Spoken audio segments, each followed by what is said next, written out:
സെലബിയുടെ സുരക്ഷാ ക്ലിയറൻസ് പിൻവലിച്ച നടപടിയിൽ നിർണായക നിരീക്ഷണവുമായി ഡൽഹി ഹൈക്കോടതി. സുരക്ഷ ഉറപ്പാക്കുന്നതാണ് പിന്നീട് ഖേദിക്കുന്നതിനേക്കാൾ നല്ലത് എന്ന നിരീക്ഷണമാണ് കോടതി നടത്തിയത്. സുരക്ഷാ ക്ലിയറൻസ് പിൻവലിച്ച നടപടിക്കെതിരെ സെലബി സമർപ്പിച്ച ഹർജി വാദം കേൾക്കുന്നതിനിടെയായിരുന്നു കോടതി നിരീക്ഷണം. ഐസൺ ജോസ് ചേരുന്നുണ്ട് വിവരങ്ങളുമായി. ഐസൺ, ഏറ്റവും പ്രധാനപ്പെട്ട ഒരു കൺസേൺ ഈ വിഷയത്തിൽ ഉണ്ടായിരുന്നത് ഈ ജോലി നഷ്ടപ്പെടുത്തുന്നവരുടെ കാര്യത്തിൽ മാത്രമാണ്.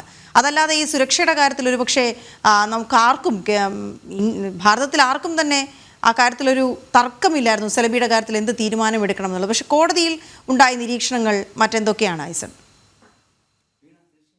സുരക്ഷാ കാരണങ്ങളാലാണ് ഈ ക്ലിയറൻസ് പിൻവലിച്ചത്. അതായത് രാജ്യസുരക്ഷയുമായി ബന്ധപ്പെട്ട വിഷയത്തിൻ്റെ അടിസ്ഥാനത്തിലാണ് ഈ സുരക്ഷാ ക്ലിയറൻസ് പിൻവലിച്ചത് എന്ന് തന്നെയാണ് ഏറെ ഗൗരവത്തോടെ അല്ലെങ്കിൽ ഏറെ പ്രാധാന്യത്തോടെ കോടതി നിരീക്ഷിച്ചത് എന്നാണ് ഈ വാക്കുകളിൽ നിന്നും മനസ്സിലാക്കാൻ സാധിക്കുന്നത്. പല ഘട്ടങ്ങളിലായി ഈ ബ്യൂറോ ഓഫ് സിവിൽ ഏവിയേഷൻ സേഫ്റ്റിയുടെ സിവിൽ ഏവിയേഷൻ സെക്യൂരിറ്റിയുടെ ഭാഗമായുള്ള നടപടികൾ ഉണ്ടാകാറുണ്ട്. അത് പല രീതികളുണ്ട്. സുരക്ഷാ മാനദണ്ഡങ്ങൾ പാലിക്കാതിരിക്കുകയോ അല്ലെങ്കിൽ സുരക്ഷാ ക്ലിയറൻസുമായി ബന്ധപ്പെട്ട മറ്റു സംവിധാനങ്ങൾ ഒരുക്കുകയോ ചെയ്യാതിരിക്കുന്ന സാഹചര്യത്തിലെല്ലാം തന്നെ ഇത്തരത്തിൽ സുരക്ഷാ ക്ലിയറൻസ് പിൻവലിക്കുന്ന നടപടികൾ ഉണ്ടാകാറുണ്ട്. അത്തരം നടപടികളെല്ലാം തന്നെ അത് പൂർത്തീകരിച്ചതിന് ശേഷം പുനഃസ്ഥാപിക്കുന്ന ഒരു നീക്കവും ഉണ്ടാകാറുണ്ട്. പക്ഷേ രാജ്യസുരക്ഷയുമായി ബന്ധപ്പെട്ടൊരു വിഷയമായി മാറുമ്പോൾ സ്വാഭാവികമായും ആ കാര്യത്തിൽ റിസ്ക് എടുക്കാൻ ആർക്കും സാധ്യമല്ല, പ്രത്യേകിച്ച് സർക്കാരിന് സാധ്യമല്ല. സ്വാഭാവികമായും സർക്കാരിൻ്റെ ആ കർശനമായ നടപടിക്ക് മുന്നിൽ മറ്റൊരു നീക്കം നടത്തുക എന്നത് അപ്രായോഗികവുമാണ് എന്ന ബോധ്യം കോടതിക്കുണ്ട് എന്നതും ഒരു യാഥാർത്ഥ്യമാണ്.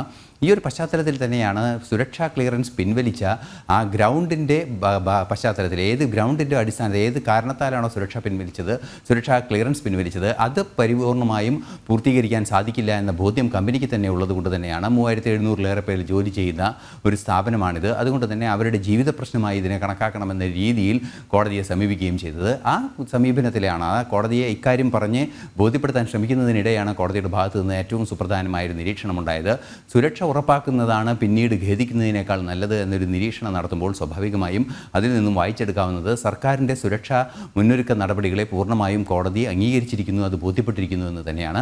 പലവിധ ആർഗ്യുമെൻറ്റുകളും കോടതിയുടെ മുന്നിൽ സെലബിയുടെ ഭാഗത്തു നിന്നുണ്ടാകുന്നുണ്ട്. അത്തരത്തിലുള്ള പലവിധ ആർഗ്യുമെൻറ്റുകളിൽ അവർ പറയുന്നത് 17 വർഷമായി തുടർന്ന് പ്രവർത്തിക്കുന്ന ഈ സ്ഥാപനം ഒരു ബ്ലാക്ക് മാർക്ക് ഇതുവരെ ഉണ്ടാക്കിയിട്ടില്ല എന്നാണ്. പക്ഷേ വളരെ കൃത്യമായ ചില നിരീക്ഷണങ്ങൾ നടത്താൻ നമുക്ക് എല്ലാവർക്കും സാധിക്കുന്നുണ്ട്. തുർക്കിയുടെ ഉടമസ്ഥതയും തുർക്കിയുടെ പൗരന്മാരുടെ ഉടമസ്ഥതായ സ്ഥാപനത്തിനുണ്ട് എന്നതൊരു യാഥാർത്ഥ്യമാണ്. അതിൻ്റെ സബ്സിഡിയറി കമ്പനിക്ക് സാങ്കേതികമായി അതില്ല എങ്കിൽ കൂടി അതിൻ്റെ ഹോൾഡിംഗ് കമ്പനിക്ക് ആ ഉത്തരവാദിത്വമുണ്ട്. ഹോൾഡിംഗ് കമ്പനിയുടെ ഷെയർ ഹോൾഡേഴ്സ് തുർക്കി ഒറിജിനുള്ളവരാണ് എന്ന കൃത്യമായൊരു നിരീക്ഷണം ഈ വാദിഭാഗം വക്കീൽ തന്നെ മുന്നോട്ട് വയ്ക്കുന്ന ഒരു സാഹചര്യം പോലും ഉണ്ടായിരുന്നു. ആ ഒരു പശ്ചാത്തലത്തിൽ കൂടിയാണ് ഇത്തരത്തിൽ സുപ്രധാനമായൊരു നിരീക്ഷണം ഡൽഹി ഹൈക്കോടതിയുടെ ഭാഗത്തു നിന്ന് ഉണ്ടായിരിക്കുന്നത്.